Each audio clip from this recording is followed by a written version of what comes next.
Pelaksanaan sholat Idul Adha pada hari ini, izinkan kami akan memberitahukan beberapa informasi. Alhamdulillah, telah terkumpul titipan hewan kurban sebanyak 9 ekor sapi, dan insya Allah kami akan melaksanakan pemotongan dan pendistribusian pada hari Ahad 10 Juli mulai pukul 8 pagi. Bertindak selaku imam dan khatib sholat Idul Adha tahun ini adalah Al-Ustadz Insinyur Misbahul Munir SPDI dari pimpinan Muhammadiyah Jawa Timur.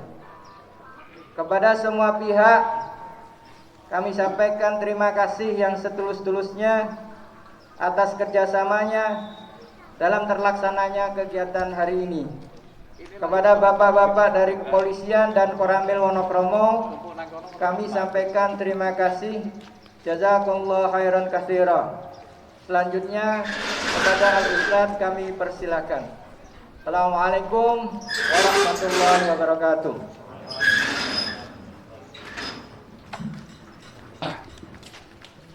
Assalamualaikum. Sawwu sufufakum fa inna taswatas sufuf min tamamis salat.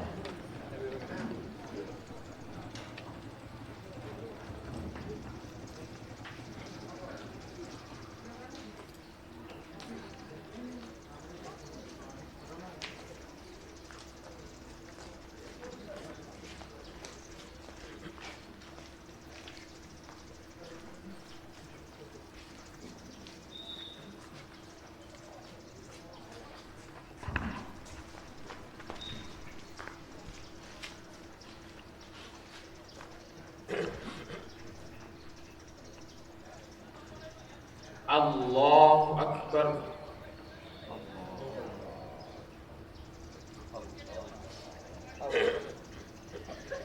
Allahu Akbar. Allahu Akbar. Allahu Akbar. Allahu Akbar. Allahu Akbar. Allahu Akbar. Allahu Akbar.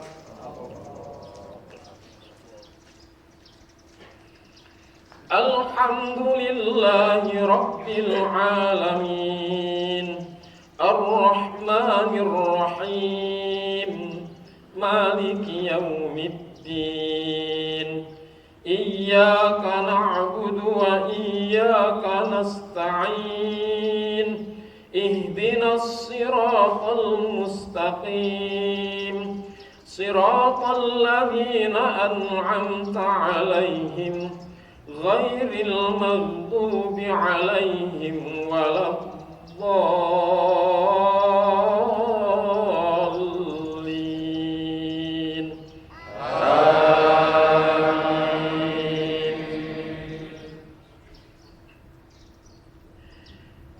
Sabbih isma rabbikal a'la alladhi khalaqa fasawwa walladhi qaddara fahada walladhi akhrajal mar'a faj'alahu ghutha'an ahwa. Sanuqri'uka fala tansa illa ma syaa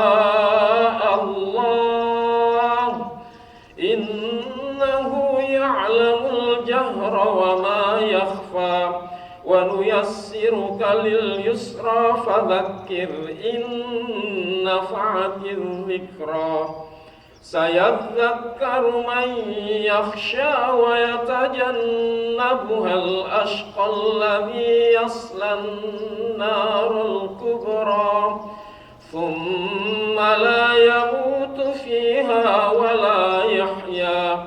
قد أفلح من تزكى وذكر اسم ربه فصلى بل تؤثرون الحياة الدنيا والآخرة خير وأبقى إن هذا لفي الصحف الأولى صحف إبراهيم وموسى.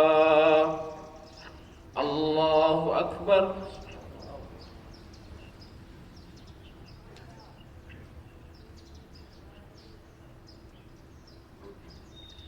سمع الله لمن حمده. الله أكبر.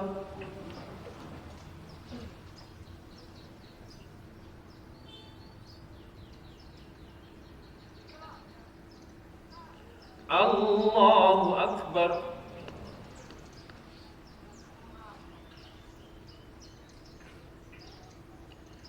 الله أكبر.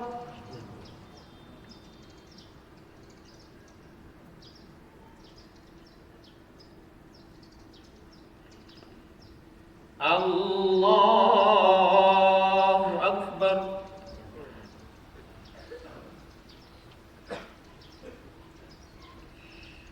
الله أكبر.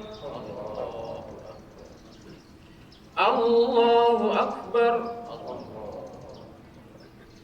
الله أكبر.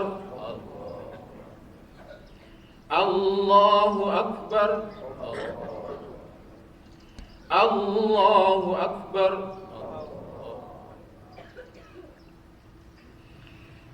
الحمد لله رب العالمين الرحمن الرحيم مالك يوم الدين إياك نعبد وإياك نستعين اهدنا الصراط المستقيم صراط الذين أنعمت عليهم غير المغضوب عليهم ولا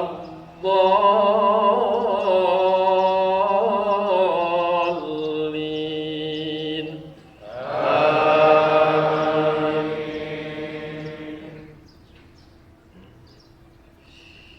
هل أتاك حديث الغاشية وجوه يومئذ خاشعة عاملة ناصبة تصلى نارا حامية تسقى من عين آنية ليس لهم طعام إلا من ضريع لا يسمن ولا يغني من جوع وجوه يومئذ ناعمة لسعيها راضية في جنة عالية لا تسمع فيها لاغية فيها عين جارية فيها سرر مرفوعة وأكواب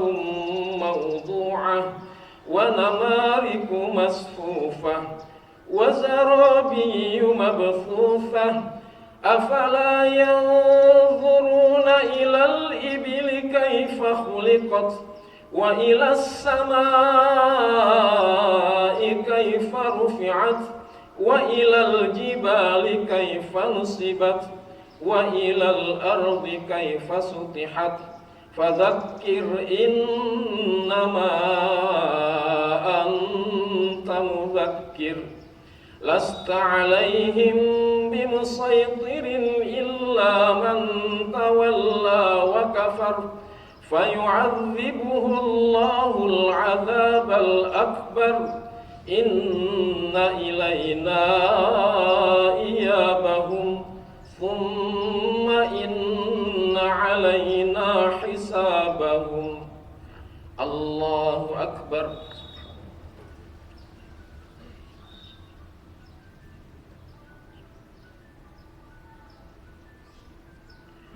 سمع الله لمن حمده. الله أكبر.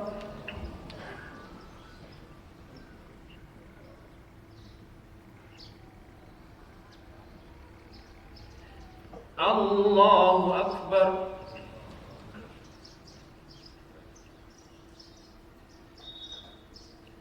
Allahu Akbar.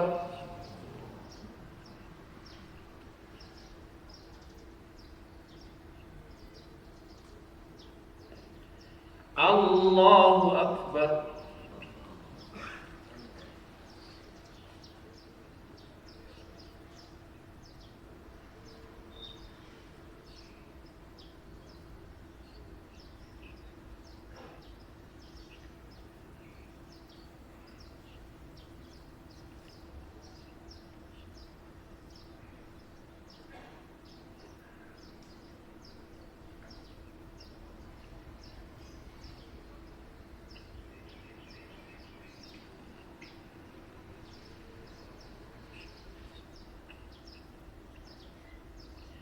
Assalamualaikum warahmatullahi wabarakatuh. Assalamualaikum warahmatullahi wabarakatuh.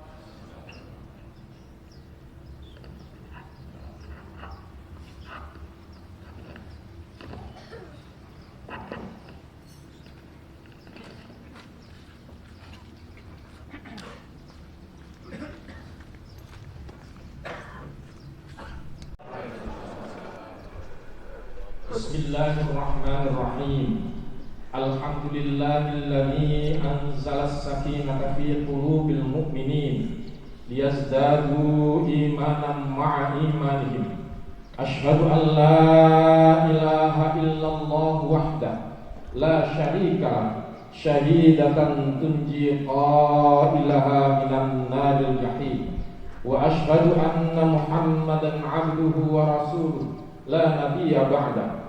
Allahumma salli wa sallim wa barik ala Muhammad wa ala alihi wa ashabihi wa man tabi'ahum bi ihsan ila yaumiddin.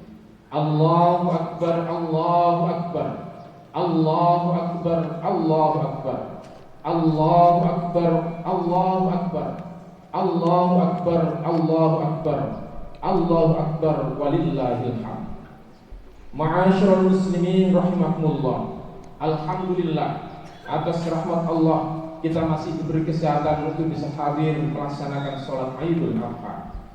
Meski barangkali tidak semua bisa melaksanakan sholat bersama, maka sesungguhnya ini adalah rahmat Allah. Setiap perbedaan tidak harus dijadikan masalah. Anggaplah ini bagaikan pelangi, berbeda warnanya tapi tetap indah dipandang. Ma'asyiral muslimin rahimakumullah. Takbir yang kita kumandangkan bukan sekedar penghias setiap lebaran. Ini sebuah ikrar dan pernyataan. Tiada yang lebih besar dibandingkan Allah Subhanahu wa taala. Kekuasaan kita ini kecil, milik Allah lah yang maha besar. Kekayaan kita ini kecil karena semua yang ada miliknya. Dan itu berarti persoalan hidup kita ini juga kecil. Pertolongan Allah lah yang maha besar. Tak pantas jika terus-menerus membesar-besarkan persoalan hidup seolah-olah pertolongan Allah itu tidak ada. Berapa banyak di antara kita yang menyambut pagi dengan buka WA, memposting keluh kesah, hidup susah, seolah tidak pernah berkah. Nasib yang selalu diunggah, hidup sudah tidak ada berguna. Ma'asyiral muslimin rahimakumullah. Bertakbir tak hanya ketika Idul Adha. Setiap hari 5 waktu takbir menggema, bukan hanya dari muadzin masjid mufidah, tapi semua keluar dari mulut kita. Jangan kecilkan pertolongan Allah. Sesungguhnya semua persoalan dunia kita tak lebih besar dibandingkan kemahakuasaan. Ma'asyiral muslimin rahimakumullah. Sesungguhnya setiap Idul Adha tak bisa lepas dari sejarah Ibrahim sekeluarga. Ibrahim sosok manusia yang memiliki spalik pengorbanan yang luar biasa, menjadi keluarga yang utuh, yang tidak peduli seberapa berat godaan yang dihadapinya, dia tetap kokoh menjalaninya. Ma'asyiral muslimin rahimakumullah. Sesungguhnya dalam perjalanan keluarga Ibrahim alaihissalam ada banyak pelajaran yang bisa kita dapatkan darinya. Istri yang kedua Nabiullah Ibrahim yang bernama Hajar adalah istri yang luar biasa, wanita yang tak kenal menyerah. Kalau dilihat dari sejarahnya, sesungguhnya ini adalah profil wanita hebat yang tidak pernah merasa lelah meskipun dia ditinggal seorang diri di padang pasir yang tentu tidak ada makanan di sana. Dialah wanita yang luar biasa. Bayangkan, dia istri kedua, dia istri yang baru memiliki seorang bayi, tapi dia harus berjuang memetakan hidup seorang diri, hanya seorang Ismail yang masih bayi. Dia wanita yang luar biasa, karena ketika ditinggal tidak terdengar rasa keluh kesah, yang terdengar hanyalah pasrah, sebab ini adalah tuntunan dari wilayah perintah dari Allah Subhanahu wa taala. Ma'asyiral muslimin rahimakumullah, yang dialami Siti Hajar tentu tidak pernah dialami oleh manusia-manusia setelahnya. Wanita yang luar biasa. Bayangkan, andaikan ada di antara kita yang pernah jadi mertua, melihat anaknya yang sebatang kara ditinggal seorang diri, tentu sebagai mertua akan marah kepada sang menantu. Ibrahim melepas Hajar di tengah padang pasir dengan seorang bayi. Bekal yang ada hanya sebatas beberapa hari, tapi kemudian sekali lagi Hajar tak pernah mengeluh, menganggap Ibrahim adalah utusan Allah, dan dia tetap menganggap Ibrahim sebagai suami yang hebat. Ma'asyiral muslimin rahimakumullah, kalau sekarang istri kedua tentu jadi pujaan bagi suami. Istri kedua mesti dilebihkan dibandingkan istri pertama. Tapi Siti Hajar tidak. Siti Hajar justru ketika mendapatkan omongan yang diidam-idamkan, dia justru ditinggalkan seorang diri. Ma'asyiral muslimin rahimakumullah, jadilah profil wanita seperti Siti Hajar. Dia pernah suatu ketika mengalami kehabisan bekal di padang pasir. Apa yang dilakukannya ini kemudian diabadikan dalam ibadah ritual haji yang disebut dengan sa'i. Dalam bahasa Arab, sa'i ini artinya orang yang berusaha dengan sungguh-sungguh. Siapa yang bersungguh-sungguh dalam berikhtiar, berusaha untuk menghidupi keluarganya dengan niat shofar, maka dia akan mendapatkan marwah. Siapa yang niatnya suci untuk kepentingan keluarganya, untuk Allah Subhanahu wa taala akan memerintahkan mempertahankan keluarganya, maka dia akan mendapatkan marwah, mendapatkan kewibawaan dari Allah Subhanahu wa taala. Lihatlah betapa hebatnya dia. Dia melihat di padang marwah ada seperti air yang bisa menjadi minum untuk mereka berdua. Dia melihat kemudian di padang sofa ada air yang bisa menjadi harapan untuk menyambung hidupnya. Tapi semuanya itu adalah PHP, pemberi harapan palsu. Apakah dia menyerah? Tidak. Dia tetap berusaha sampai akhirnya Allah pun tidak tega menurunkan Jibril untuk memberitahunya. Jibril kemudian menggerak-gerakkan kaki, lalu keluarlah Zamzam. Zamzam ini bukan untuk cukup menghidupi Ismail dan Siti Hajar, tapi Ismail dan Hajar, Zamzam yang didapatkan dari malaikat Jibril ini kemudian bukan hanya cukup untuk mereka berdua, tapi seluruh umat manusia bahkan sampai sekarang pun bisa menikmatinya. Siapa yang berikhtiar dengan sungguh-sungguh, ternyata Allah menurunkan bantuannya dengan malaikatnya. Menjadi manusia itu tidak boleh cemen. Baru gagal sekali saja sudah merasa lelah, seolah-olah tidak ada pertolongan dari Allah, dari Allah Subhanahu wa taala. Menjadi manusia itu, jadilah manusia yang seperti Siti Hajar. Meskipun dia capek berjalan, berlari-lari kecil dari Sofa dan Marwah sebanyak 7 kali, dia tetap berikhtiar dan tak pernah kenal lelah. Nabiullah Muhammad SAW ketika melakukan sa'i dari Sofa dan Marwah, dia dilihat oleh seorang kafir Quraisy yang melihat Nabi Muhammad sa'i ini mengatakan, Nabi Muhammad ini seorang tua, tidak mungkin dia kuat berjalan dari Sofa dan Marwah. Karena itu ketika kafir Quraisy ini bersembunyi di balik batu, melihat Nabi kemudian berlari-lari kecil yang kemudian ditandai dengan lampu hijau di sofa dan Marwah. Ini menunjukkan, andaikan ada kelemahan di antara kita, jangan sampai mereka mengetahuinya. Biarkanlah mereka menganggap kita ini bangsa yang kuat, umat yang kuat, manusia yang tegar, setegar Siti Hajar dalam mempertahankan hidupnya bersama anaknya. Jangan kemudian sedikit-sedikit kita berharap bantuan orang lain. Jangan sedikit-sedikit kita merasa bahwa kita ini orang yang tidak mampu berikhtiar dengan maksimal. Thomas Alva Edison, penemu lampu, dia harus bereksperimen 1000 kali itu bisa menemukan lampu. Andaikan sekali saja dia menyerah, pasti dia tidak akan bisa menemukan lampu. Orang yang hidup dengan rasa putus asa itu, dia tidak akan pernah merasakan bahagia. Wala yai'asu min rauhillah illal qaumul kafir. Sesungguhnya tidak mungkin orang itu berpuasa kecuali orang-orang yang kafir, orang-orang yang menutup dirinya dari kemungkinan sukses, orang yang membuat mental block dalam dirinya, dia tidak akan pernah meraih sukses. Maka kata Allah, wala tai'asu mir rauhillah, jangan sekali-kali kamu menyerah. Gagalmu itu bukan akhir dari segala-galanya. Ingatlah, Nabi menjamin man jadda wa jadda, siapa yang bersungguh-sungguh pasti akan sukses. Siapa yang berikhtiar dengan sungguh-sungguh, maka dia akan diberi Allah dengan nikmat yang lebih besar. Bukan hanya cukup nikmatnya untuk dirinya, tapi bisa jadi nikmat yang didapatkannya untuk juga untuk orang lain, seperti yang didapatkan Siti Hajar dengan Ismail. Ma'asyiral muslimin rahimakumullah. Karena itu tancapkanlah tekad.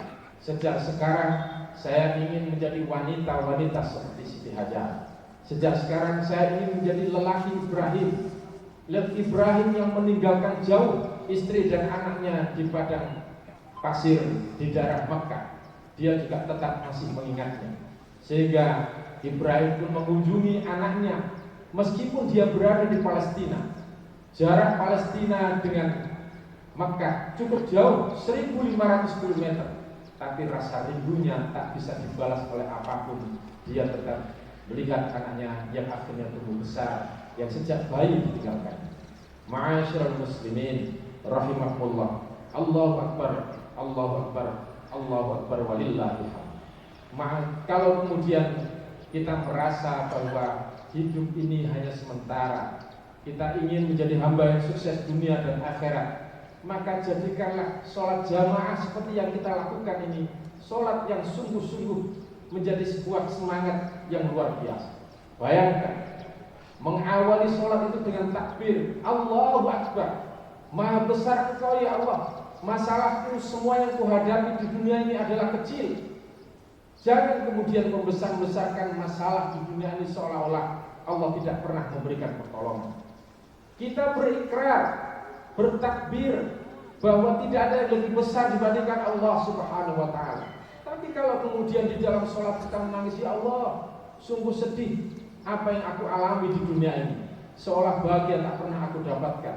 Sesungguhnya itu sama dengan mengecilkan pertolongan Allah. Siapa yang mengecilkan pertolongan Allah, maka dia tidak akan mendapat pertolongan Allah. Siapa yang menganggap Allah itu jauh lebih kecil dibandingkan masalahnya, maka sesungguhnya dia telah merusak akidahnya. Takbir ini ikrar yang sungguh-sungguh, bukan main-main. Sekali mengucapkan Allahu Akbar, ya Allah, semua masalah yang kuhadapi di dunia ini kecil, hanya Engkaulah yang Maha Besar. Kalau itu yang kita yakini, maka Allah akan memberikan pertolongannya kepada kita. Seperti keyakinan Hajar ketika ditinggal oleh Nabiullah Ibrahim alaihissalam. Apa katanya? Idzalla yudayyun. Sesungguhnya kalau ini karena kehendak Allah, pasti aku akan menerimanya. Kalau ini kita hadapi, semua persoalan hidup ini kita hadapi dengan kesabaran, sesungguhnya ini mendekatkan kita kepada Allah. Allah yang akan selalu mendampingi setiap usaha yang kita lakukan di dunia ini. Sekali lagi, jangan jadi manusia yang cemen, sedikit-sedikit mengeluh. Kalau hanya kemudian diupload di WA, seolah-olah semua orang ingin mengetahui bagaimana nasibnya? Ma'asyiral muslimin rahimakumullah. Sekali lagi, marilah kita bertakbir dengan hati yang tulus, mengungkapkan bahwa tidak ada yang lebih besar dibandingkan Allah. Allah tidak pernah mengingkari janjinya. Allah pasti memenuhi setiap janji yang diberikan lewat Al-Quran. Siapapun yang sudah berdoa mohon kepada Allah, ud'uuni astajib lakum, ini garansi Allah. Kita berdoa setiap sholat, apa yang kita mohon di dalam sholat pasti dipenuhi oleh Allah. Bagaimana kita menyikapi musibah, bagaimana kita menyikapi masalah, tergantung bagaimana hati kita memasrahkan diri pada Allah. Kalau kita sudah bertekad dengan sungguh-sungguh apa yang kita harapkan, kemudian mewakilkan hasilnya kepada Allah, insya Allah pertolongan Allah pasti akan diwujudkan. Siapa yang menganggap Allah sebagai satu-satunya zat yang maha penolong, wa man nasru illa min indillah, tidak ada pertolongan selain pertolongan dari sisi Allah Subhanahu wa taala, maka Allah pasti akan menolong. Jangan merasa pesimis dalam hidup. Hidup ini adalah bagian dari sandiwara, kata Allah. Illa mata'ul ghurur, sebagai permainan. Tapi sekali lagi, kalau permainan itu kita mainkan dengan cantik, menganggap ada sesuatu yang mahal di antara segala yang ada di dunia ini, maka insya Allah kita akan menjadi hamba-hamba Allah yang mendapatkan kebahagiaan dunia dan akhirat, seperti yang kita ucapkan di dalam sholat. Assalamualaikum warahmatullahi wabarakatuh. Sungguh aku telah dapatkan keselamatan dari Allah lewat doa-doa yang kupanjatkan di dalam sholat. Aku mendapatkan kerahmatan dari Allah dan keberkahan dari Allah. Dan semua itu bukan hanya untuk diriku, tapi untuk semua kawan-kawanku yang berada di kanan dan di kiri. Sungguh, siapa yang ingin mendapatkan keselamatan, kerahmatan, dan keberkahan dari Allah, dan itu tetap abadi, maka bagilah semua doa dan kenikmatan yang didapatkan Allah dari Allah Subhanahu wa taala itu kepada yang lain. Seperti waktu kita mengucapkan salam, assalamualaikum warahmatullahi wabarakatuh. Ya Allah, Engkau telah memenuhi semua doaku dalam sholat. Engkau telah mengabulkan semua permintaanku kepadamu. Maka setelah selesai Engkau penuhi itu, aku ingin membaginya dengan saudara-saudaraku dengan salam, assalamualaikum warahmatullahi wabarakatuh. Wahai kawan-kawanku, wahai karibku, wahai saudaraku yang selama ini memberi support kepadaku, maka sesungguhnya aku telah mendapatkan nikmat dari Allah. Kalian juga berhak untuk mendapatkannya. Dan kalian yang pernah menjadi oposisi politik, pernah menjadi lawan, dan kadang-kadang kalian juga pernah membuli diriku, sesungguhnya engkau pun punya hak yang sama seperti diriku. Aku sebarkan, keselamatkan, kerahmatan dan keberkahan untuk kalian. Hidup ini akan menjadi nikmat, hidup ini akan menjadi berkah jika apa yang kita dapatkan dari Allah kita masih mau berbagi dengan sesama. Karena itu Nabi Muhammad SAW ketika mencontohkan bagaimana mengucapkan salam dalam sholat, Nabi selalu memaksimalkan nolehnya ini sampai semaksimal mungkin seluruh jamaah yang di kanannya ini bisa terlihat, sampai pipi kanannya bisa dilihat oleh jamaah yang paling belakang. Ini menunjukkan keselamatan, kerahmatan yang kita dapatkan ini kita usahakan terbagi untuk semua. Siapapun dia, jangan dibatasi. Selama kita bisa memaksimalkan, membaginya, maka maksimalkan. Meskipun dia lawan, tidak pernah egois. Kalau Allah membuat Al-Quran ini setebal itu, sesungguhnya 70% isinya bagaimana agar manusia itu bisa berhubungan baik dengan manusia. Justru kesalahan sosial lah yang lebih dominan berada di dalam Al-Quran dibandingkan kesalahan ritual. Kesalahan sosial itu porsinya 70%, kesalahan ritual hanya 30% di dalam Al-Quran. Kalau kita gagal membagi kerahmatan, keselamatan kepada yang lain, maka kita gagal pula menjadi muslim yang baik. Kita tidak dianggap dekat dengan Allah karena kita tidak mau berbagi dengan yang lain. Bahkan mereka yang merasa bahwa agamanya lebih baik tapi tidak mau berbagi dengan yang lain, Allah menganggap dialah pendusta agama. Ara'aital ladzi yukadzibu biddin, tidakkah engkau lihat orang yang mendustakan agama? Jangan menganggap kita ini paling beragama, kalau masih cuek terhadap tetangga. Suatu ketika seorang laki-laki bertanya, "Ya Rasulullah, ar-rajul katsirun fis shalah." Ada seorang perempuan yang kalau sholat luar biasa rajinnya, kalau sedekah luar biasa rajinnya, kalau dia puasa sunnah luar biasa. Akan tetapi tu'di jirona, dia suka sekali menyakiti hati tetangganya. Apa kata Nabi? Orang ini dia finnar, dia masuk ke dalam neraka kelak. Sebaik apapun ritual yang dilakukan, kalau dia gagal dalam kesalehan sosial, gagal dalam berbagi kerahmatan, maka dia divonis oleh Nabi, dia pasti masuk neraka. Lalu laki-laki, dia kalau berkata selalu berkata-kata yang baik, kalau tidak bisa berkata baik, dia diam. Kriteria yang diberikan Nabi ini adalah kriteria pengorbanan terhadap egoisme. Dia yang peduli dengan orang lain, dia bisa memberikan rasa nyaman terhadap tetangga, dan dia bisa memberikan rasa nyaman terhadap keluarga. Kalau tetangga saja diperhatikan oleh Nabi, apalagi keluarga. Jangan sampai kemudian kita merasa bangga bisa berbahagia dengan tetangga, lalu lupa dengan orang tua, lupa dengan keluarga. Ma'asyiral muslimin rahimakumullah.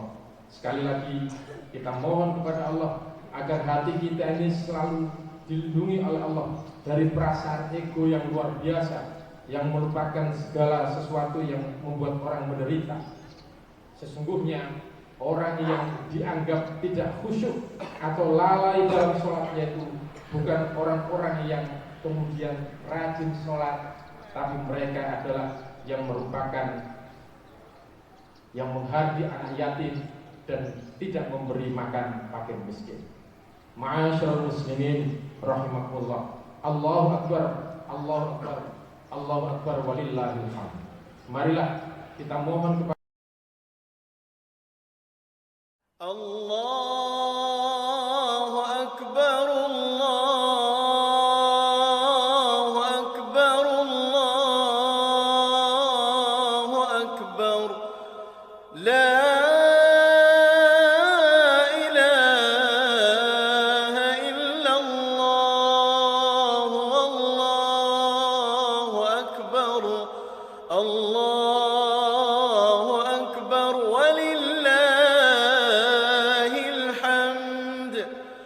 Allahu akbar, Allahu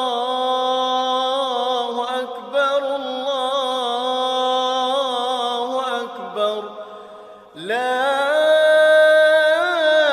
ilaha illallah, wallahu akbar. Allahu akbar walillahil hamd. Allah